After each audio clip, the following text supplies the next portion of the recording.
Alahoy play na pasa ni Meneses na bitawan ni Marata, and then tuloy-tuloy na sila. Both teams scrambling for the leather. Kikita mo, mapasa ni Pineda, dive yung isa, tatapingin sa kakampi. Yung coordination nandun, hindi man matawanganan yung bola, pero nandun yung spirit at makikita to sa huling pagtalon ni Benji Paras. And that's been the story in the first half. Well, tama ka at ang daming players na pinapasok ng dalawang coaches at lahat ng mga ito nagbibigay ng malalaking numero. Makikita mo yung top scorers for Pop Cola, of course, pero Menes with 10. Pero Saldi Rilubit, is averaging only 6 points. May 8 puntos na sa all scored in the second quarter. At sa part of Shell naman, surprisingly, Giorgio Lim who's leading the pack with 10 points at 8 puntos, of course, from Victor Pablo. Meron tayong konti mga numero ng halftime na siguro ay papakita natin maya-maya. Samantala, ang ating pong talaan right now, 49-42. Abante po ang Formula Shell after that unang pagpasok ni Benji Paras at may offensive foul na itinatawa o itatapos. Pop Cola to really put themselves back to the group, Igana. Well, mamaya may ikwento tayo na naikwento naman sa atin ng ating kaibigan si Guinido Henson tungkol sa mga bagay-bagay ng Pop Cola. Pero itong Formula Shell mukhang hindi magpapauna ngayong araw na to. They have not fallen behind. At ngayon, sila ay umaabante na ng 11 puntos, 53-42 at tatawag ng 20-second timeout. Tila. Hindi na po nagkaroon ng full timeout ang Pop Cola to stem this 11-point lead right now na out of a 6-0 run ng Formula Shell dito sa magpapasimula ng third quarter. At ipinapakita ng Formula Shell, pwede nilang tapatan yung running game nitong Pop Cola. Karamihan sa kanilang mga puntos were easy baskets dito sa simula ng third quarter. Coming from their own timeout, hindi naka-execute ang Pop Cola. At kung makakashoot ang Formula Shell dito, definitely yung momentum pabor na sa kanila at ang lampas at magiging 13 nito. Ito ang pinakamalaking abante na po ng Formula Shell. Wala pa po tayong tabla dito sa larong ito. At ang Pop Cola has not led in this ballgame. Richie Dixon in this offensive rebound. Escobar na naman. Well, doon sa atake ng Formula Shell dito sa third quarter, si Jolly Escobar naka-6 na puntos doon. Now he has 10 points after finishing with only 4 during the first half. 2 offensive boards as well para kay Jolly Escobar. And finally, nabutas ang net yung sa kabilang dako para sa Pop Cola on that jump shot ni Kenneth Duremdes. Well, yung pala ang unang basket ngayong gabi nito si Kenneth Duremdes matapos makakuha ng mas maraming minutos itong si Berel dahil hindi maganda ang pasimula ni Kenneth. Ngayon mukhang babawi siya dito sa third quarter. Again, hindi nagpapasimula rado si Berhel Meneses dito. Wow! Benji Paras! May kasama bang foul? In your face yun. Ang dami sumalubong sa kanya. Pero alam ni Benji Paras na kayang gawin niya. Nakuha niya yung buwelo at ang layo ng nilakbay nito for the Giant Slam. Monster Slam para kay Tower of Power. Sumabay ka pa! And obviously, there was a foul from Nick Velasco. Pinagmano ni Benji itong si Nick Velasco. Naiwanan si Balingit dito, partner. At si Velasco, last line of defense. Marami ka pang kakainin, sabi ni Benji Paras. Binabanggit natin ito kanina pa na talagang magbibigay ng 1 or 2 steps itong si Bonel Balingit. Yes. Kaya nilabas ito at si Saldi Rilubit babalik na naman sa aksyon. Mukhang yung help defense pa ang problema. Hindi nila na nasasaraduhan itong si Benji Paras. Missing the bonus free throw. Si Benji Paras may total of 7 points so far. 5 in the first half, 2 here in the third quarter. Kenneth Duremdes. Nilabas niya.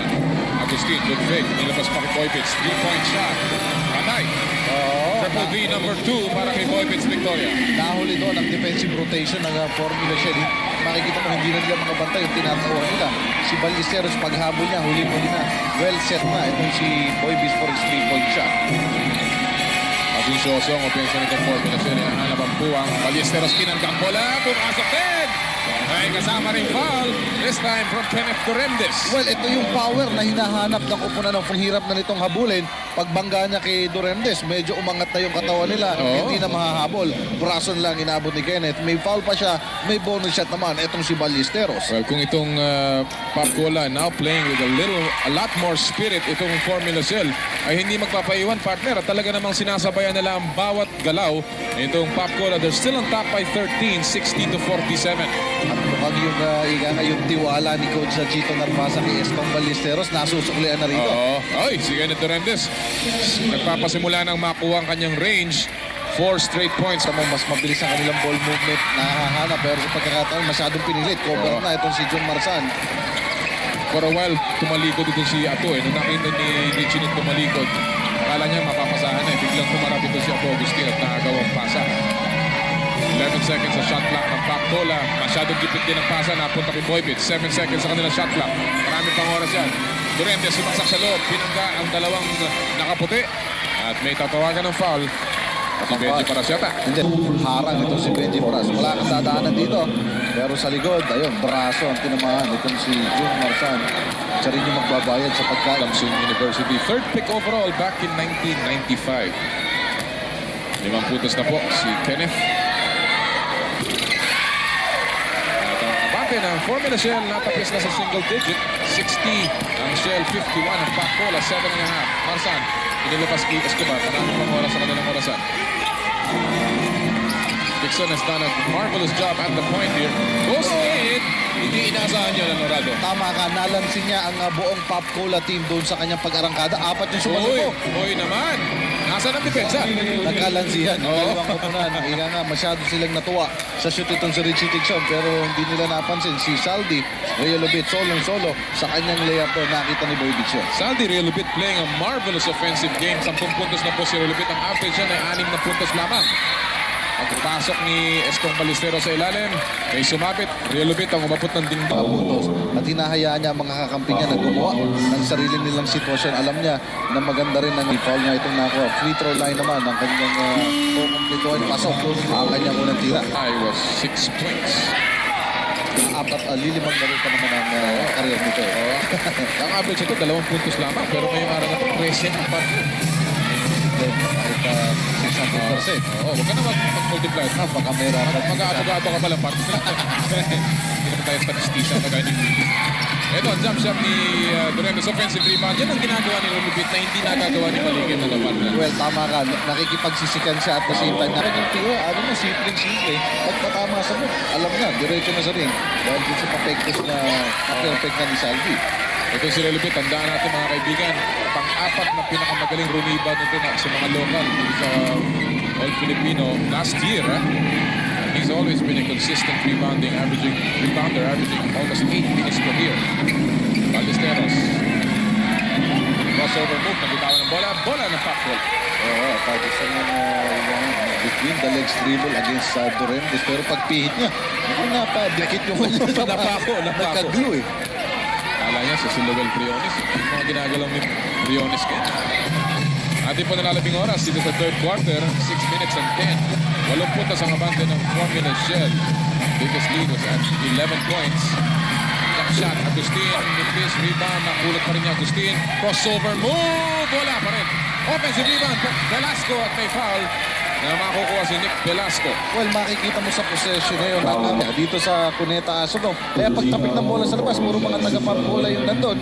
At na nagtsatsaga namang atakihin yung depensa sa loob. Dito sa tapika na ito, against si Nick Velasco, nakakuha. Foul na lang ang inabot. Itong si First free throw. Ito pang Pacquiao averages 41 rebounds per game at 18 on the offensive glass. So, 6 na lang mga bante ng Formula Shell. Under 6 minutes to play dito sa ating third quarter. nag-attempt mag-full court press itong Papola na mabilis naman ang pagbaba ng shot. Huli-huli yun. Papasa sana. Kinaliwa. Bukit na. At may Oo, ang ganda nung sapal doon. Nakuha ni Benji Paras, patalikod na. Pero isa rin sa mga patented shot ni Benji yan. Pag nasa ilalim, mahirap na naman bantayan ito dahil nasa ilalim ka, nakatalikod, akala maghahanap ka ng pasa, sabay dito sa kanan mo pakukunin. Oo. 7 rebounds and 7 points para kay Benji Paras. Make that 8. Ay pasok ang unang tira. By the way, again, binabati po namin ng belated happy birthday si Coach Sunny Jaworski sa ngalan po ni Rado at ako at ang buong vintage crew ngayong araw na to. Happy birthday, Sunny J. Yung pong birthday celebration ni Sunny na ginanap sa Iloilo ay ating mapapanood ng kompletong-kompleto sa Super Hot Stuff na gaganapin bukas alas 7 ng gabi. So yung mga fans ni Big J, abangan nyo po yan. The birthday celebration, the 51st birthday celebration ni Coach Sunny Jaworski. Balik sa 8 ang abante ng Formula Shell. Jack shot ni Victoria Mintis. Offensive rebound. Hindi natanganan ni Reolubit. Napulot ni Ballesteros. Romel Santos nakapapasok pa lamang. Ito si Richie Dixon. Menezes still continues to ride the bench. Pablo. Offensive rebound. Natapit palabas. Bola ng Pop Cola. Bola ng Formula Shell. Wala ng Formula Shell pa rin ito. Pero buo pa rin ang kumpiyansa ng kanyang mga kapit. Plus, his scoring ability. So, they are expecting an offensive surge sa pagpasok ni Berhel. Nasa ko yung pagka bumabalik si Menezes, bumibilis ang laro ng Pop Cola. Well, tama ka. At ito, na-anticipate na ng Pop Cola yung inside game ng Formula Shell. Dalawang shot block na nilalabitan Paras. Lalakong 5 minuto ang lalaro ito dito third quarter. Menezes, walang kabantay-bantay pero mintis ang kanyang tira. Masyadong madali. Romel Santos. Binangga si Victoria. Nilabas kay Pablo. Paborito jump shot yan. Patay. 4-point swing favoring Formula Shell sa play na yun. Easy layup kay Berhel Menezes, hindi niya naipasok. Mabilis ang pagbalik ng Formula Shell at parang nag-free throw. Tama nga, itong si Victor Pablo. Dorendes naman, sinagot sa kabila. Palitan ng basket dito, pataliman na at mukhang yung depensa nila. Mukhang nalilimutan ng magkabilang kupunan. 68-62 ang ating score. Formula Shell, ayaw talagang bumigay. Oo. Balancing ang scoring ng dalawang koponan mga kaibigan. Dito si Benji Paras right now has a total of 9 points. This team is being led by Ballesteros with 13. Victor Pablo has 10 points. 10 points din si John Jolin. Paras, 1 second sa kanilang shot clock. Lumusot, wala. Rebound, Nick Velasco. Tuloy ang laro. Forward pass. Good catch. Dorendes! Naglilibala na ang mga mananakbo ng Pop Cola. Nakita mo sa Winston sa fast break offense ng Pop Cola.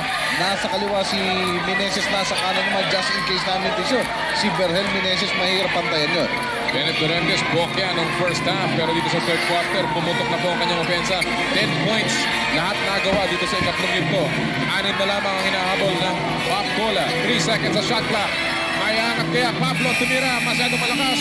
Hindi tumama ng ring at matatawagan sila ng 24-second violation.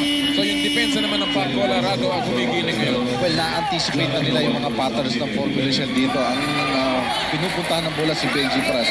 Pero they know na si Benji hindi titira yan at siya yung nagdi-distribute ng bola ngayon mula sa ilalim. At dalawa ang sumasalubong kay Benji sa ilalim. So nadidistract ito. Yung mga cross-court passes niya, na-anticipate na rin ng Pop Cola for those Shell turnovers. Check natin ang balance scoring din ng Pop Cola led by Real Lubit with 13. 10 si Dorentes, 10 si Menezes, 10 si Victoria.